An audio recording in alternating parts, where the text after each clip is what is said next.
Alright, to all of you viewers of Equinoxe Television, it's Friday. It's time for the news in the English language. We thank you so much for joining us this evening. Our major stories tonight. Today, as Cameroon joins the rest of the globe to observe the World Day for the Protection of the Environment, focus is on the management of plastic waste. Haphazard dumping of plastics not only block roadside gutters and cause floods in neighborhoods across the country, but it's also dangerous to fish and other aquatic creatures. Environmentalists have been insisting on recycling as a sustainable option. We will be telling you more on how to better dispose plastic waste and the consequences on the environment in this news edition. And still in this newscast, we take you to Yupwe neighborhood here in Douala, where the people fear for their lives. A story building in their neighborhood has developed cracks and threatens to collapse at any moment from now. This is happening just 48 hours after another story building collapsed in Bipanda and took away the life of one of the laborers. Viewers, those are our lead stories. Details and more when we come back.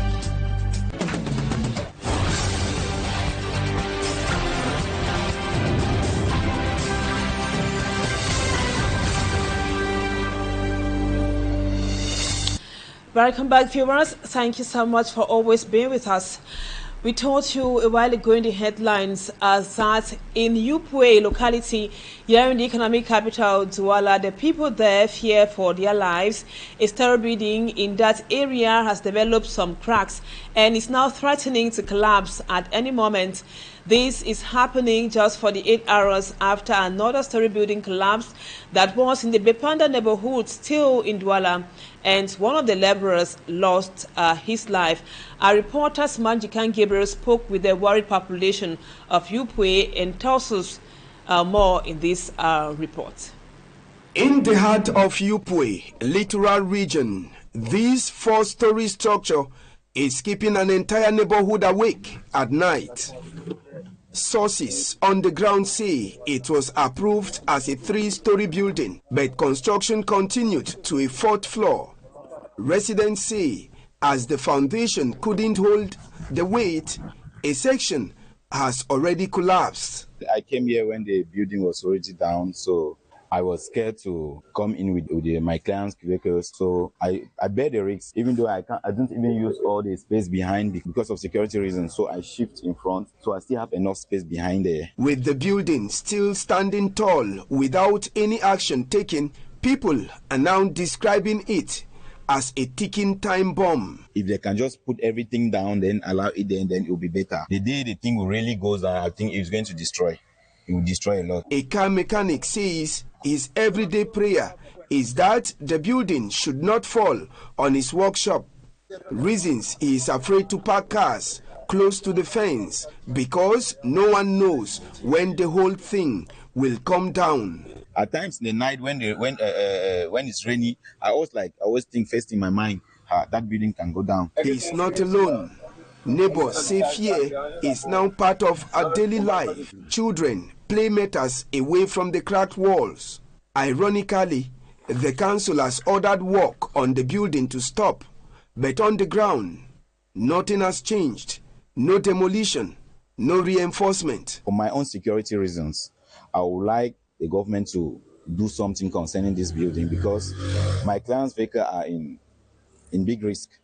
Like, for example, if that building collapsed today, I'll have a lot of loss because I'll need to go follow my clients to see how I can do to repair their cars, or maybe at times even buy cars for them. And even the children that are learning work here with me, I don't really know how to protect them because of this thing. Every day, I can't even sleep home safely because of this building. For the people of Yupwe, the hope is simple. Intervention before tragedy. And now let's talk about the frequent sexual assaults on minors in Cameroon. School authorities in Douala are now highlighting active security measures put in place across their establishments to ensure child safety should reinforce these strict safety protocols aimed to address the public anger which was sparked recently by the women-led protest rallies, especially in the nation's political capital, Yaoundé, and also in Douala. Furthermore, the schools are reforming their communication strategies through camera surveillance to be more transparent whenever they face operational difficulties. Long Mayeru spoke with some school authorities and put together this report for the news. Following the tragic rape of 3-year-old Joyce Nawal in Yaoundé, school authorities in Douala have highlighted the new security measures implemented within their establishment to ensure child safety. Notre établissement est placé sous caméra de vidéosurveillance 24 heures sur 24 avec enregistrement et connecté. Our establishment is placed under video control all day and connected with police officials in case there is any issue. There are visible and invisible cameras. Il y a aussi des caméras un peu moins visibles dans les endroits reculés de l'établissement, on ne sait jamais. This reaction was stimulated by the intense public anger and widespread protests led by women's rights groups. In response, schools are reforming their communication strategies to ensure transparency whenever they face security challenges. Déjà, comme institution catholique, nous avons une matière au programme qui s'appelle développement personnel en plus de la religion. As a Catholic institution, we have subjects like self-development with religion and moral. In this program, we teach children how to react whenever they are in danger. Les enfants sont inoffensifs, donc ce que nous leur encourageons à faire, c'est de communiquer. Beyond these headlines, a silent cry is growing. In both Douala and Yaoundé, civil society groups are sounding the alarm over the rising trend of unsolved child disappearance. While child protection advocates demanding harsher judicial punishment and immediate systematic reform, one major question remains: will these new school measures be enough to protect Cameroon's next generation? In education, as the written phase or session of the 2026 General Certificate of Education examination, the GCE, continues across the national territory, the installation of CCTV cameras in examination halls emerges somehow as a key tool in the fight against examination malpractices and any form of fraud at centers such as the Government High School Bria in Bokuango. Officials say the surveillance system has not only strengthened monitoring and supervision, but it also serves as a deterrent to cheating, even as challenges such as unstable power supply continue to affect its effectiveness in some centers. Rex Afan has more from Boya.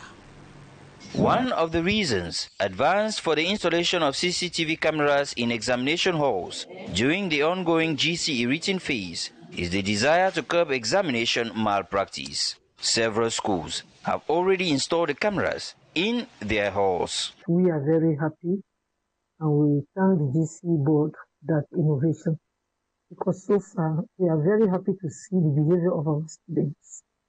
Now they come very early and they don't come with those pre-prepared material. They're all very conscious of the fact that double eyes are on them. At GHS Boya in Bokwango, the chief of center says supervision has become easier with the cameras in place. From her office and the technical room, everything taking place in the examination halls can be monitored in real time. This is my office. As you can see, that is the screen there. So I see all what is going on in the classroom. So from here I can monitor. And I've put another center where I've put a team that they are all watching. In case of anything, they will go and intervene. For the students, the presence of cameras does not disturb those who prepared adequately for the examinations. The other thing that is different there is just the camera, but everything maintaining itself. That is when you're studying, you don't need to panic. You just need to write what you know. Yeah, they have surveillance camera around here. It was actually good, because for me, I just feel like it will make people to sit up. For candidates who may fall ill or experience discomfort during the exams, this sick bay is readily available to receive and assist them before they return to continue writing. The students, some of them have fever, they have not treated themselves well. So when they come here, sometimes I help them and give them paracetamol. And sometimes they go back to their class and continue their exams. Although the monitoring process with CCTV cameras is hampered by the lack of electricity in some centers and unstable power supply in others, many teachers believe that installing the system in all GC examination centers would significantly reduce cases of malpractice. Thank you, Rex. We stay with you in Boya. You tell us that for the first time since assuming office as Switzerland's ambassador to Cameroon, Nathalie Colli visits the Southwest region, where she joins other local authorities and development partners in Tico to inaugurate a women's empowerment center designed to provide skills training and livelihood opportunities for women displaced by the conflict in the Northwest and the Southwest regions. The initiative is expected to strengthen the economic resilience of beneficiaries and support efforts aimed at promoting sustainable development within the municipality. For the first time since her appointment as Switzerland's ambassador to Cameroon, Nathalie Colli is visiting the Southwest region. She has met with women who fled conflict-affected areas in Cameroon's Northwest and Southwest regions and are currently taking refuge in Modeka, in the Tico subdivision. I understood that for them it's, first of all, very important. It was very important for them to come here. So I also want to mention the generosity of the host community and of the authorities, the traditional chief and the mayor, who have received these people who came from war-affected regions in the country. Then secondly, I also understood how important it is to have a safe space in a community for the women and to have a concrete project where they can generate income and be independent. For the municipal authorities of Tico, any initiative aimed at promoting sustainable livelihoods and improving the well-being of residents within the council area deserves appreciation and support. If the funding partner has done her best to give you the project to the level of consumption, you don't need him again to come and chew for you to swallow. You need to chew and swallow. So after the funding partners have given us this structure as such, if you reflect some minutes back, I just say I'm donating them one electric sewing machine. I'm donating them a modern gas cooker so that they can train those who want to learn baking and so on. That's part of sustainability. This newly inaugurated facility will serve as a center where ambitious women can acquire valuable skills, enhance their capacities, and improve their livelihoods. And today, Cameroon joins other countries across the globe to observe the World Day for the Protection of the Environment. Plans to establish the Rio de Rey National Park across 5 subdivisions in Cameroon's Ndian division of the Southwest have gained significant local backing to protect the 100-hectare mangrove ecosystem in the Bakassi Peninsula. The initiative, championed by local authorities and the Ministry of Forestry and Wildlife, aims to promote sustainable development while preserving biodiversity. Mala Glory tells us more. It is a vast, vital ecosystem under the spotlight.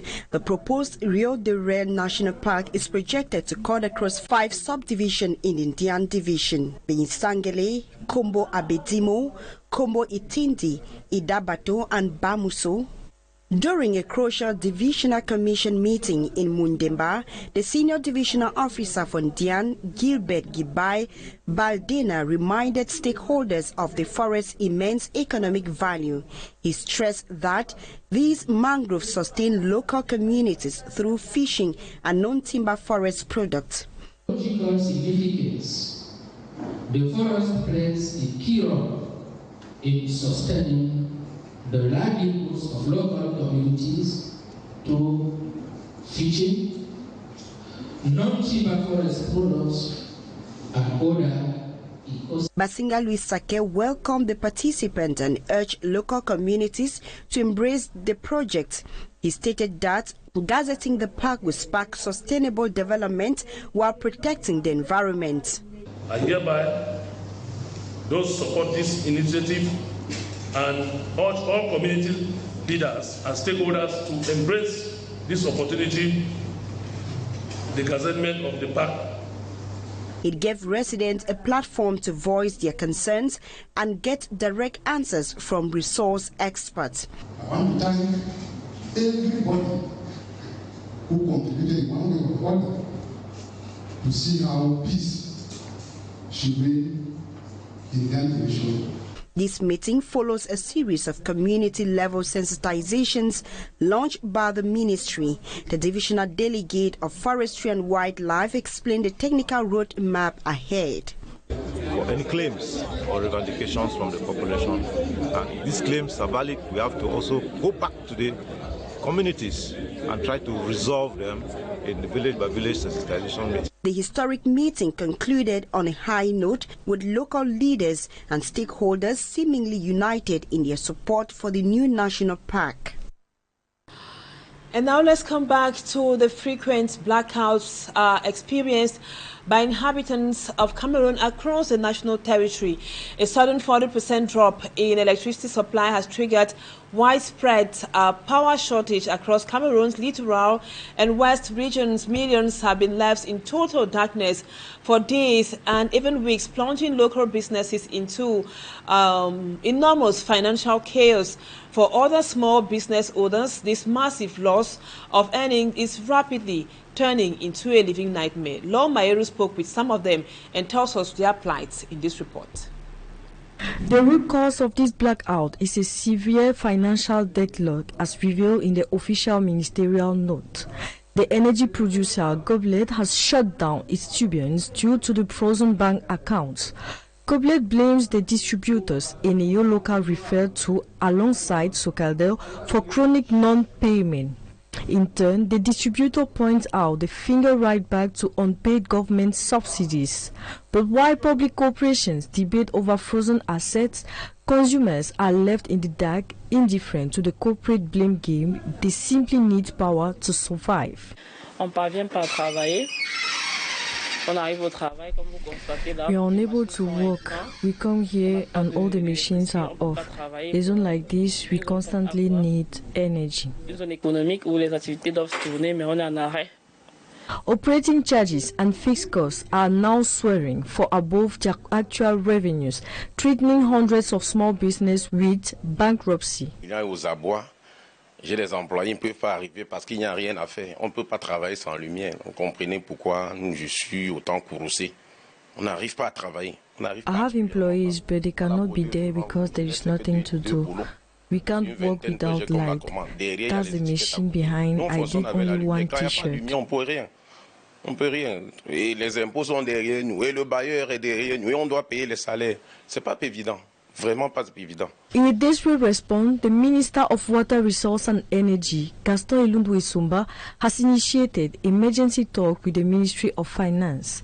They are seeking for a way to lift the bank freezes, stabilize the southern interconnected grid, and restore vital economic activity.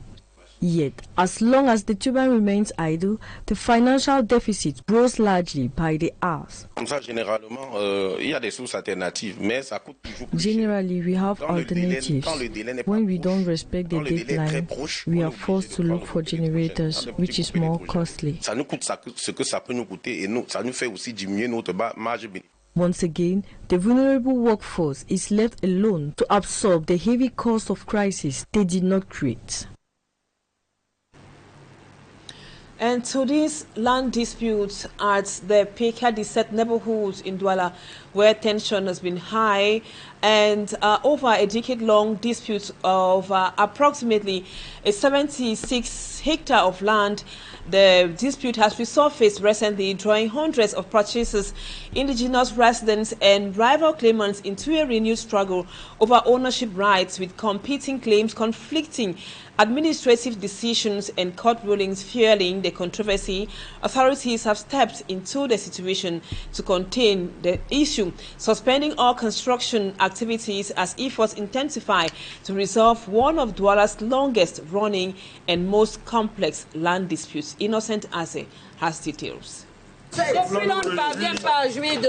A major land dispute spanning about 76 hectares in Peka Deset, Logbeso in Douala 5 has drawn renewed attention, and more than 100 alleged legitimate purchasers, long-term residents and indigenous representatives clash over ownership claims, administrative decisions and court rulings. At the center of the controversy, Madame Jo a eu ce terrain sans aucun problème.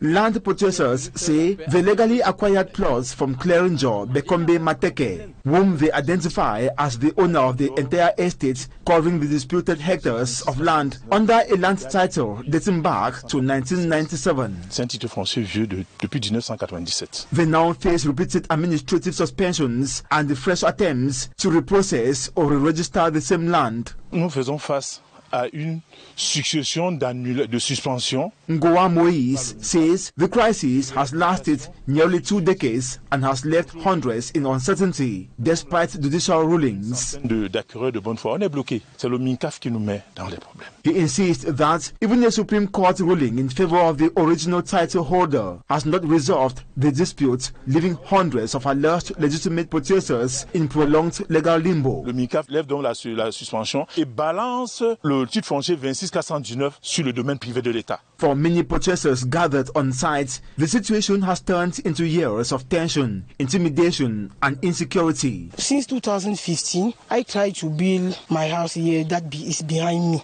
But every day, no peace. There are many people who pass with a cutlass, a stick, plant something to eat. They come and cut it and say that you will go back to your village. They allege that plots have been resold multiple times and that some occupants have faced threats and attacks amidst competing claims. Ils ont pris le dessus sur nous à cause des machettes et la force. The purchasers further claim that the rival group challenging ownership of the land is led by a certain Mr. Mbasi. Motivé par Mbasi. Ils se sont rebellés. They allege that the opposing camp has itself fragmented into several factions, resulting in competing claims and further complicating efforts to resolve the dispute. Je les ai dit, vous n'aurez jamais gain de cause, quel qu'en soit votre état. Make the minister take the decision of the court and make you have peace. The purchasers also accuse members of the opposing camp of disregarding an injunction issued by the governor of the Littoral region, ordering a halt to construction activities on the disputed site. They are the one who do, but they still here, night daytime. They say plot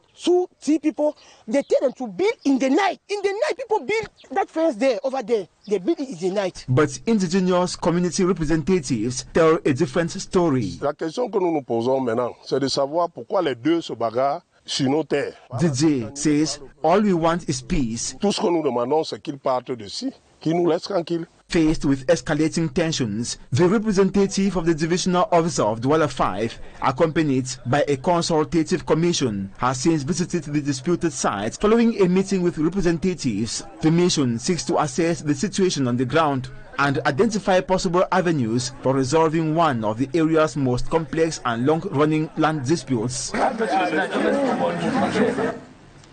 Thanks, Ase, for those details. And viewers, for some reasons beyond our control, we won't be having talking points tonight. And that was what we put together for you on this edition of the news in the English language. Thank you for always being there. But our programs continue. Equinoxe would be yours in about 35 minutes or so with Serge Alain, and the news in the French language with Julien Beth Bisay comes up at 8 p.m. Have a blessed weekend in the company of interesting programs on Equinoxe Television. Bye-bye for now.